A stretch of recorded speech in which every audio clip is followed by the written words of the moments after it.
অমিতা বনাবা নি আজি অমিতা বনাম আকৌ হেৰি নহয় অমিতাটো যিমানে মানে খোৱাও নহয় গাখীৰ মাকৰ গাখীৰৰ উৎপাদনটো মানে ভাল হয় বুলি কয় আগৰ দিনৰ মানুহে আমাৰ বটিহঁতে কয় পকা এটা আছিলে নহয় আমাৰ কি হ'ল পকাও আছে অমিতাটো খালে বহুত ভাল তাৰমানে কেঁচুৱা মাকৰ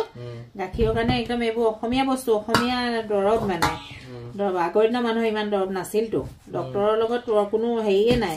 সব অসমীয়া দৰৱতে মানুহবোৰ ভাল হয় সেইটো কাৰণে বাৰী অমিতা এইটো আছিলে বোলো পাৰি আনি পেলাই এই বনাই দিওঁচোন বোলো তাইক অকণ খাব গৰমে গৰমে ভাতকেইটা অমিতা বন জালুক পননুৱা শাকটো আকৌ দিলে মানে খুব তেজ হয় আছে আছে দেউতাৰ লগত চুলি কাটিবলৈ গৈছে দেউতা চুলি কাটি দিবলৈ ক'লে মোক আকৌ ৰং কৰা দেখিলে তাক আকৌ চুলি কাটিবলগীয়া হ'ল সেইটো কথা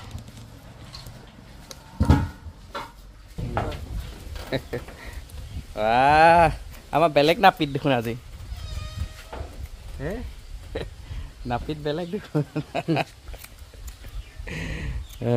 সব কৰিব পাৰো নাপিতো কৰিব পাৰো অল ৰাউণ্ডাৰ নাপিতো কৰিব পাৰো কাৰিকৰো কৰিব পাৰো হা দোকানীও কৰিব পাৰো অল ৰাউণ্ডাৰ সব ফালে আছো মুখিনিও পিছে কাটিব লাগিছিলে ন আজি নহ'ব তেনেকৈ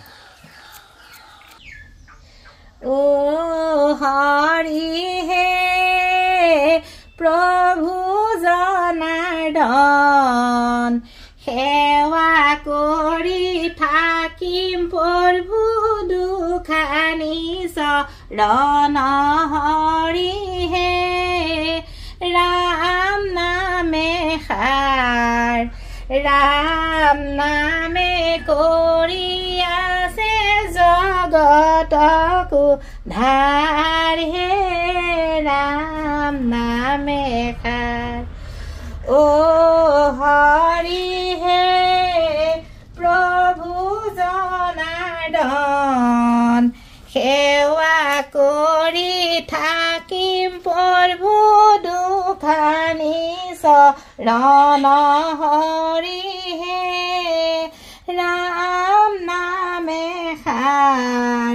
ৰাম নামে কৰি আছে জগতকো ধাৰ হে ৰাম নামে সাৰ এই দে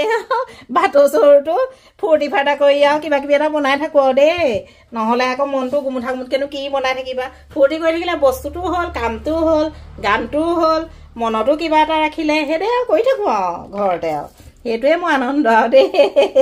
এইবিলাক কৰিয়ে আৰু ভাল লাগে